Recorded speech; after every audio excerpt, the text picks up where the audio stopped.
আপনার নাম কি? অশোক মণ্ডল। হ্যাঁ, অশোক মণ্ডল। অশোক মণ্ডল। কোথা থেকে এসছেন? সাগর। কোথায়? সাগর। গঙ্গাসাগর। তো কি হয়েছিল আপনার? প্যারালাইসিস। প্যারালাইসিস।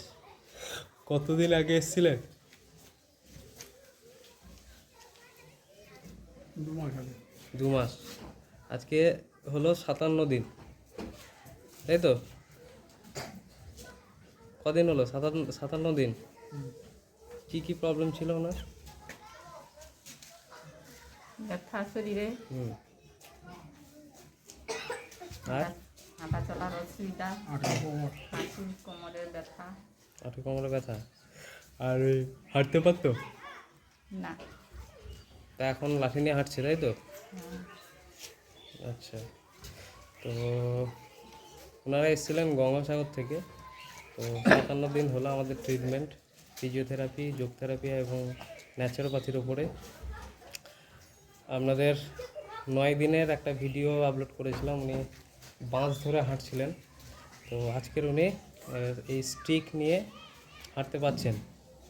আবার হাঁটো দেখি।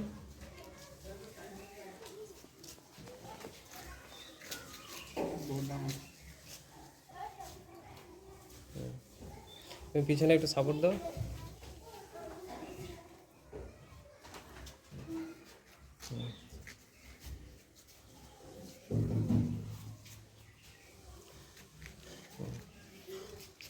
ওনার হিপের প্রবলেম ছিল, কোমরটা বাঁকা ছিল, যেই কারণে হাঁটতে আরও অসুবিধা হচ্ছিল। তো আমরা অনেকটা চেষ্টা করেছি হিপটাকে ঠিক করার। শরীরে ব্যথাটা এখনও পুরোপুরি যায়নি। আরেকটা এই সিট দ্বারাই ব্যথা ছিল না, ওইটা গেছে পুরোপুরি? সিট দ্বারার ব্যথাটা গেছে? সিট দ্বারার ব্যথাটা ক্লিয়ার হয়েছে। উনি এক পাশ হয়ে শুতেন সবসময়, ওই জন্য স্লিপ ডিস্কের প্রবলেম হয়েছিল, সেটাও অনেকটা গেছে। এই যে দেখতে পাচ্ছেন, পেশেন্ট মাত্র 57 দিনে স্টিক নিয়ে হাঁটছে। ঠিক আছে, ওকে।